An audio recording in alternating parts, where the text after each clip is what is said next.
Hi everyone, my name's Kevin. I'm going to be showing you a few of my vinyl albums today of the power pop persuasion.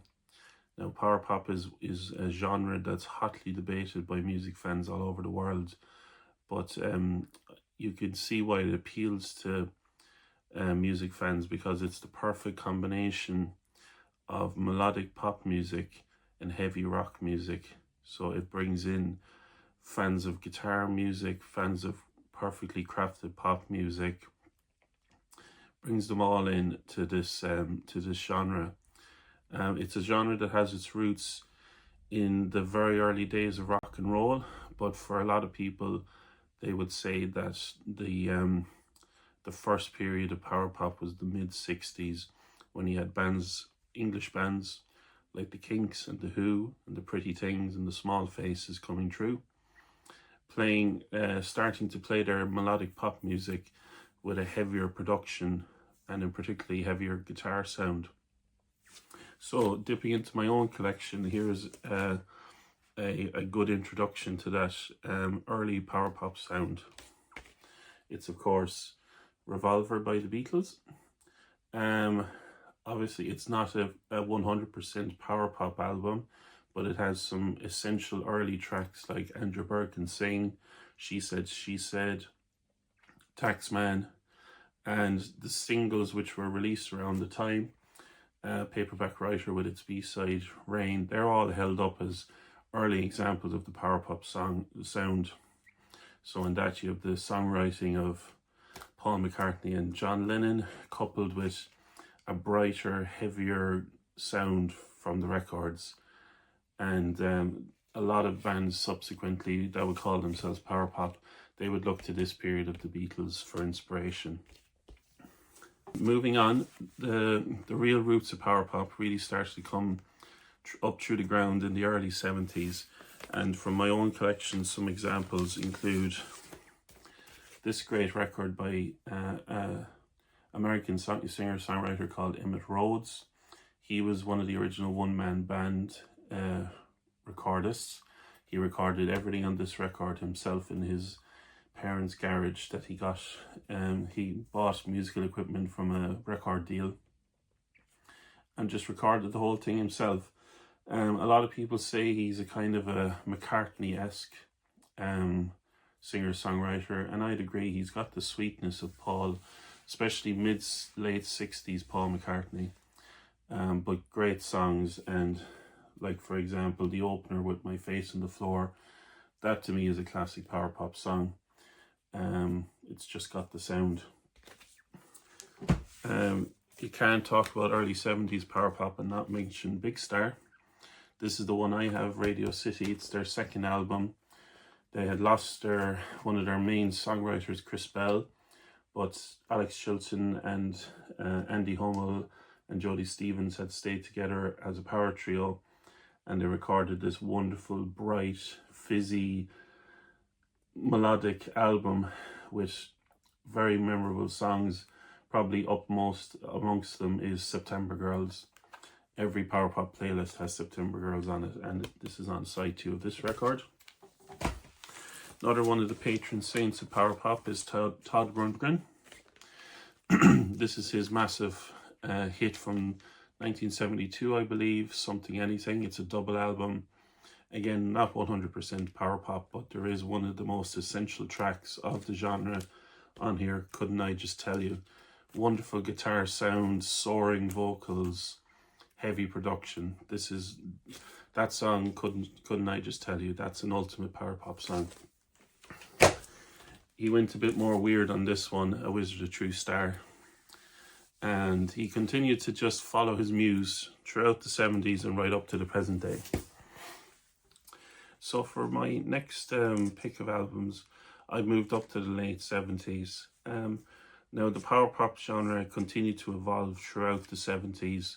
The likes of the Raspberries spring to mind. They were a very underappreciated American pop rock band. One of their most famous songs, Go All the Way, has been used in films in recent times. That to me is a perfect power pop song. But these are a few from my collection. Once you get into the late 70s, you had the influence of punk which turned into new wave. New wave, of course, is punk with synths, broadly speaking, and the kind of power pop ethos fitted in perfectly with this time, because people still wanted to make catchy tunes, but the productions were getting heavier all the time, and it showed in these few next records.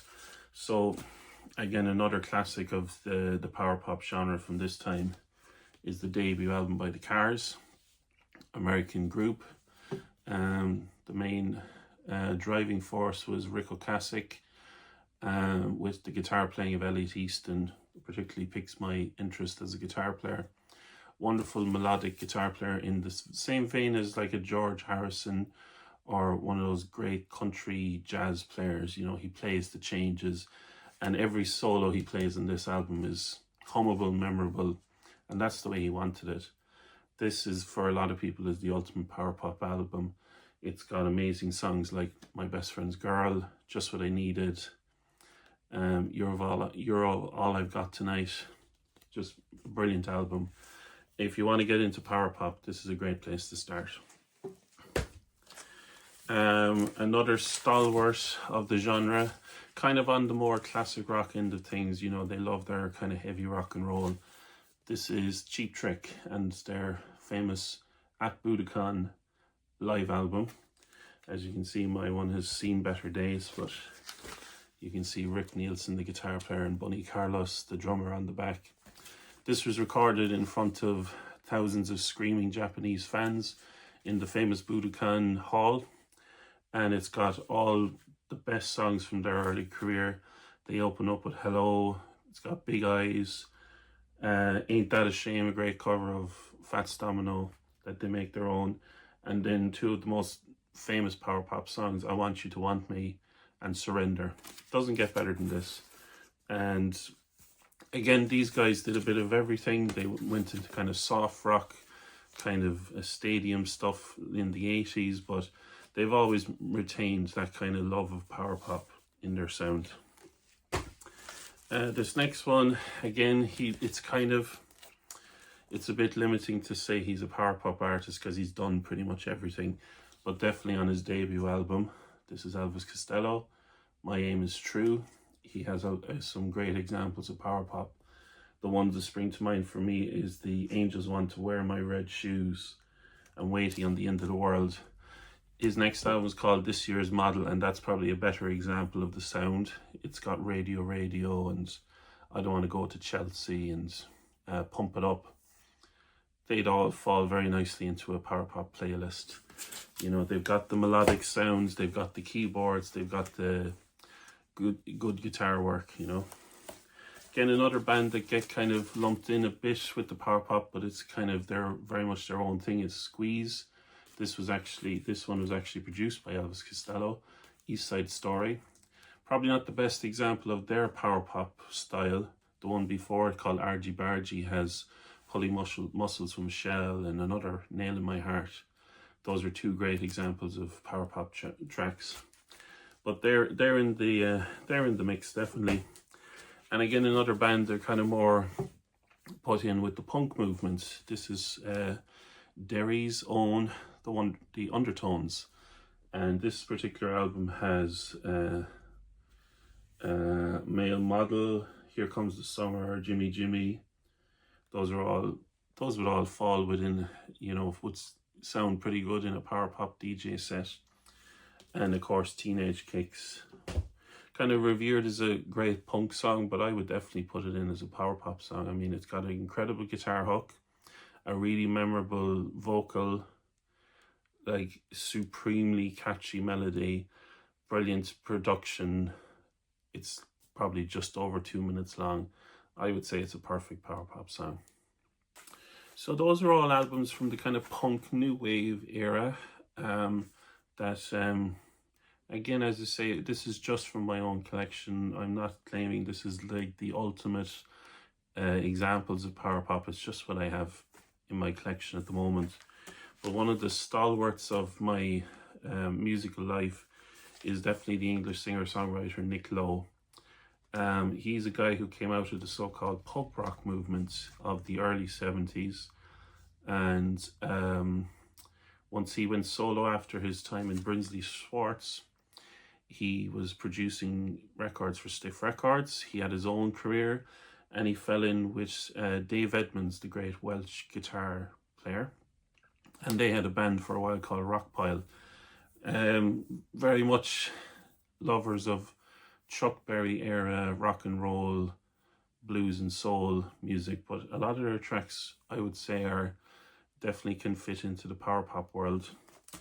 I'm going to start with one of the greatest singles of all time, Cruel to Be Kind. This has to be in the mix. You know, it's like supremely catchy, great production, great vocal harmonies, really bright, exciting record, and you can't beat it. Cruel to Be Kind. It's definitely Nick Lowe's most famous song for a reason. So after Cruel to Be Kind, one of the greatest singles of all time, I'm going to show you some of my Nick Lowe albums. This is his debut solo album. It's called Jesus of Cool. Great record, cut the sleeve. Nick is playing different styles of rock and roll musicians. I believe that's Dave Edmunds there as the kind of greaser rocker guy. But on this album you have I Love the Sound of Breaking Glass. You have Shake and Pop. You have Knotted by Reality, Heart of the City. Great driving rock song to finish off the album. This is wonderful. I'm biased because I love Nick, but that's a great place to start if you want to get into him. And he followed it with this album, Labour of Lust. This has Cruel to Be Kind on it, as well as a couple of other great songs, Cracking Up, Switchboard Susan, Without Love. It's kind of more on the country end of things. As I say, they're a bit, he's kind of too eclectic to be simply put as a power pop guy, but he's definitely considered one of the architects of the sound. Now I have a few albums by his friend Dave Edmunds, who he was in the band Rockpile with. These are down here. This is called Get It, and this is called Repeat When Necessary. And this one has an Elvis Costello tune called Girls Talk. It also has the Queen of Hearts, which I believe became a big country hit in the 80s and 90s. This one has a great cover of Nick Lowe's I Knew the Bride When She Used to Rock and Roll, as well as other kind of rock and roll classics. Like I say, these guys tended towards the kind of more Chuck Berry kind of classic rock and roll sound, and if they kind of came out with a power pop song, by the way, it was kind of usually more by accident.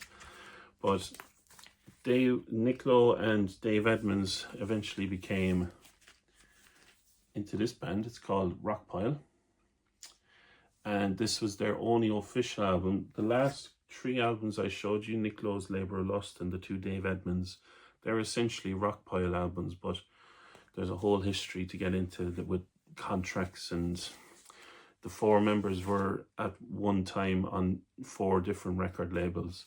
So until they sorted out the legalities of that, they couldn't release anything under the Rockpile name. But essentially, those are all Rockpile albums. This is the only one that gets the name on the cover. This is called Seconds of Pleasure. This one has one of my favorite Nick Lowe songs, When I Write the Book. I would, if I was doing a power pop set, I'd have to play that one. But there's some great covers. There's If Sugar Was as Sweet as You, which is an old Joe Tex song. Heart, another great Nick Lowe song. Teacher Teacher. This is a classic for a reason.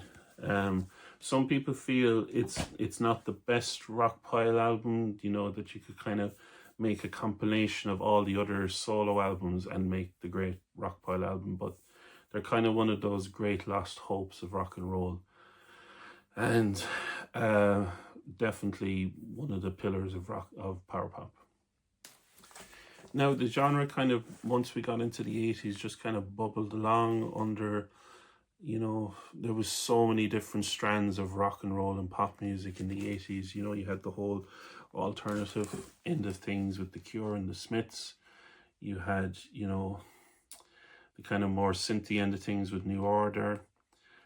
So power pop kind of pops up here and there. It kind of was a little bit dormant during the 80s.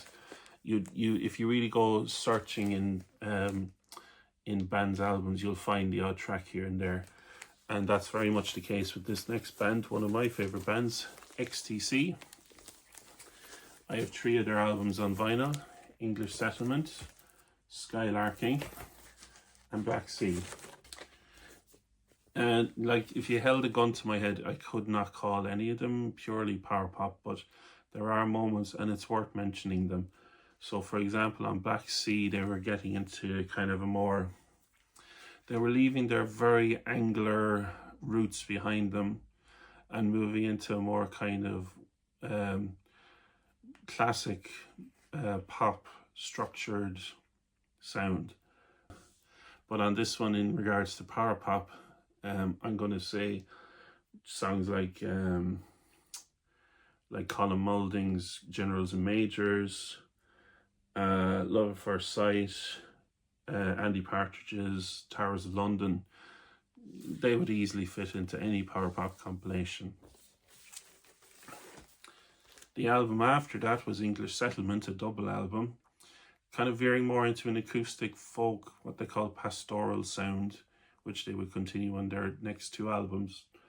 But since is working overtime, the big signal from this, you know, that's got a lot of the power pop elements. It's got a big guitar sound, very memorable hooky chorus, bright production. So English Settlement gets in through the door. And the final one I have is an album called Skylarking, which was produced by Todd Rundgren, who I mentioned earlier, you know, the great power pop pioneer. Unfortunately, the band and him didn't really see eye to eye, so there's a lot of stories about the production of this album, very fraught, but there's some classic power pop style tunes like That's Really Super Super Girl, Earn Enough for Us. They've definitely got the hallmarks of power pop, so it's worth mentioning XTC. So I'm going to wrap up this video now by a few of the kind of more later period power pop moments in my record collection. So one of my favourite bands is the Scottish band Teenage Fanclub. They came up during the early grunge period, but they were very much their own men in terms of sound. So they came out of the Glasgow indie rock scene, but whereas other bands kind of tended towards a more kind of European dour sound, Teenage Fanclub, nearly from the get-go, were all about the brighter American West Coast sound. Even in their kind of grungier moments, there was still melody, there was still jangle. This album, Bandwagon-esque from 1991, is still kind of in the grunge era. The guitars are very fizzy, fuzzy. You can hear the influence of Sonic Youth and Dinosaur Jr. But the songwriting is getting more and more big star, Birds, Beatles. And so this is kind of where things started to change for them. They continued then. They had an album called 13, which was kind of, people saw as a bit of a rehash of Bandwagon-esque. Some great power pop songs in that, like Radio and Gene Clark. But then they came up with, for me, one of the ultimate power pop albums, Grand Prix, in 1995.